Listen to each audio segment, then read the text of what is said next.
आपल्या समोर येतात बैलगाडी शर्यत क्षेत्रातील ज्येष्ठ समालोचक प्रताप तात्या झांजुर्णे आहेत. प्रताप तात्या नमस्ते. नमस्ते. काय सांगाल आज आवर्जून तुम्ही बाईट देताय आयोजकांसमोर, काय सांगाल आज कशा पद्धतीनं दुधेवाडी गावामध्ये खासदार केसरी ओपनचं मैदान संपन्न झालं? या बैलगाडी क्षेत्रामध्ये महाराष्ट्रामधील एक नामवंत फलटण तालुका आणि फलटण तालुक्यातली बैलगाडी संघटना आणि या फलटण तालुक्यामध्ये या ठिकाणी मैदान पोखरायला यायचं म्हटलं की कुठलाही या ठिकाणी आम्हाला मनात संकोच बाळगत नाही. आम्ही एक घरचं मैदान ह्या दृष्टिकोनातून आम्ही या मैदानात नेहमी पळायला येतो. आज आपण पाहिलं महाराष्ट्राच्या कानाकोपऱ्यातून जवळपास 400+ बैलगाडी मालकांनी सहभाग घेतला आणि मैदानाचा सकाळी मैदान मला वाटते चालू 9:30ला झालं आणि 5:15ला मैदानाचा फायनल झाला. ह्याच अनुषंगानं उद्याचं होणारं परवाचं मैदान आज आपण बघितलं. रानाला उराटी आहे आणि मोठी बैलं आणि आदत वासरामध्ये थोडासा फरक पडतो आणि आत्ताचं असणारं मैदानाचे अंतर 780 मला वाटतं फूट आहे आणि तो आपण या ठिकाणी 50 फूट अंतर वरच्या बाजूनच कमी करायचा निर्णय घेतलेला आहे. कारण वरनं जेवढं आपण 50 फूट खाली येणार आहे तेवढं पुढं बैलं थांबायला कुठली अडचण येणार नाही. आणि आयोजक कमिटीने मी सकाळीसुद्धा सांगितलेलं आहे की आता परवाच्या मैदानामध्ये व्यावसायिक जे लागणार आहेत ते पुढच्या बाजूला ज्या कोपऱ्यामध्ये आपण वारंवार बघितलं की त्या डाव्या साईडच्या कोपऱ्यात गाड्या जात होत्या तिथं थोडंसुद्धा परवाच्या मैदानामध्ये व्यावसायिकांनी सुद्धा थोडं सहकार्य आपल्याला इथं करावं लागणार आहे. जेणेकरून या ठिकाणी परवा आदतचं मैदान असल्यामुळं 750 बैलगाडी मालक मैदानात सहभागी म्हणजे होत असताना तिथं बैलांनाही कुठला त्रास होणार नाही. वासरा इथं आदतची म्हणताना 750 म्हणजे आपण 780 730 फूट पल्ला या ठिकाणी आपण धरून चालायचं की तो आपण पल्ला एक ठराविक आदतसाठी वेगळं व्यासपीठ आपण तयार करून तो पल्ला कमी करणार आहे. प्रमुख आयोजकांना विचारू इच्छितो, परफेक्ट टेपने तेवढा कमी केला जाईल का मोजून? हो, निश्चितपणे. त्यामध्ये सुधारणा आल्यात, बैलगाडी मालकांकडून सूचना आल्या. अजून तुम्हाला दिवसभरामध्ये बैलगाडी मालकांकडनं काय सूचना आल्या? कारण नवीन फाटी होती, अजून काय सूचना आल्या? नाही सूचना म्हणजे म्हणण्यापेक्षा आपण बघतोय सगळं म्हणजे लाईव्हवर बघणार अखंड महाराष्ट्र असेल सगळे बघतोय की मोठी बैलं पळताना सुद्धा बैलांचा अगदी कसपणा लागत होता म्हणजे अगदी अंतर त्याला ते काटताना म्हणजे मुश्किल होतं ती रान ओराटीचं असल्यामुळं. त्यामुळं मैदानाचं जर पाणी केलं तर आपण आदतला थोडंसं रान मापातच असावं. त्या दृष्टीतनं माझ्या मते 700 सुद्धा या ठिकाणी व्यवस्थित पल्ला होणार आहे.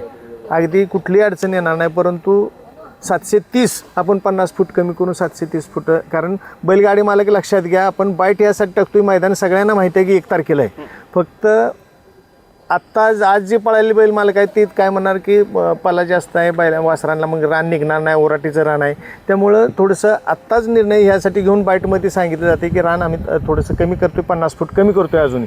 त्यामुळं बैलांनाही देखील या ठिकाणी आपल्याला कुठंतरी त्यात गुलालास पात्र हो यासाठी आम्ही रान कमी करून तो निर्णय आयोजक कमिटीनं मी सकाळी आल्याला बघितलं गट पळतानाच की बैलांना थोडंसं म्हणजे मोठ्या बैलांना सुद्धा अवघड होतं या म्हणजे रान तुटायला.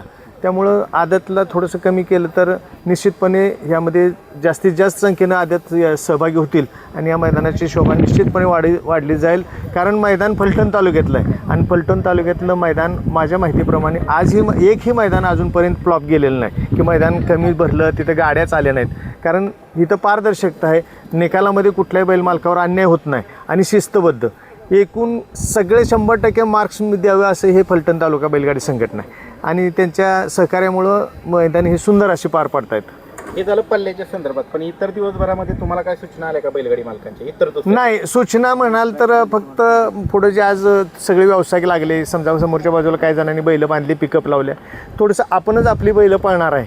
त्यामुळं पुढं या सुद्धा लागताना बैल मालक तिथं पिकअप लावल्या नाही गेल्या पाहिजेत. समोरच्या बाजूला बॅरिकेडच्या पाठीमागं जे व्यावसायिक आहेत त्यांनी बॅरिकेड आपल्या निकाल रेषेच्या पाठीमागं भरपूर दोन्ही बाजूला जागा आहे तिथं आपण या ठिकाणी आपले व्यवसाय लावत जेणेकरून बैलांना पळून जात असताना सकाळी एक बैल भाजला परंतु त्या मला हॉटेल व्यावसायिकांचा फोन आला की बैल पळून येऊन भाजलेला नाही.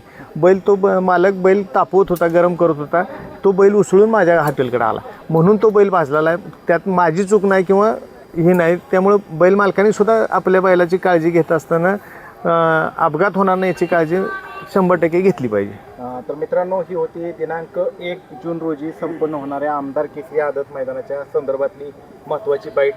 बैलगाडी मालकांनी याची नोंद घ्यायची, कशा पद्धतीने मैदानाच्या पल्ल्यामध्ये बदल करण्यात आला. फक्त नोंद वेळेत करा जेणेकरून आता काल काय झालं आपण बघितलं की 10 वाजेपर्यंत सुद्धा लोकांची रीग लागली नोंदी करायला. त्यामुळं काय होतं थोडं डिस्टर्ब होतं. परवा आपण संघटनेच्या मिटिंगमध्ये आम्हाला सक्त सूचना दिली की तुम्ही 9 वाजता या ठिकाणी लॉटला सुरुवात करून 10 वाजेपर्यंत लॉट संपवावेत आणि तिथून पुढे या ठिकाणी आपली PDF पडली म्हणजे सकाळच्या मैदानात यायला बैल मालकांना वेळेत पोचू शकतो. त्यासाठी फक्त नोंद आपण जेवढ्या लवकर करणार आहे तेवढ्या लवकर लॉट तयार काढले जातील, काय अडचण नाही. चालतंय, धन्यवाद. धन्यवाद. मित्रांनो, आता 1 तारखेला आदतचं मैदान संपन्न होणार आहे, पण आज आपलं ओपनचं मैदान संपन्न झालं. आपल्याबरोबर तात्या आहेत. तात्या, प्रथमच वर्ष होतं, नियोजन आज पहिल्यांदाच करण्यात आलं, पण कुठंतरी पारदर्शक आणि शिस्तबद्ध असं मैदान पार पडले, काय सांगाल? आज मला म्हणजे कौतुक करावं एवढं थोडं सगळ्या बैलगाडी मालकांचं आणि त्यांच्याबरोबर असणारे सगळे सहकारी असतील, सर्व प्रेक्षक वर्ग असतील. खरंच आज एकदाही आम्हाला माईकमधनं मागं सर म्हणावं लागलं नाही, कारण जी शिस्त आज बैल मालकांनी पाळली त्याबद्दल त्यांना 100% गुण या ठिकाणी आजच्या मैदानासाठी दिले जातील. कारण पारदर्शकता ही फलटण तालुक्याचं एक वैशिष्ट्य आहे. त्यामुळं आवर्जून बैलगाडी मालक या फलटण तालुक्यातल्या मैदानामध्ये सहभाग होतोय.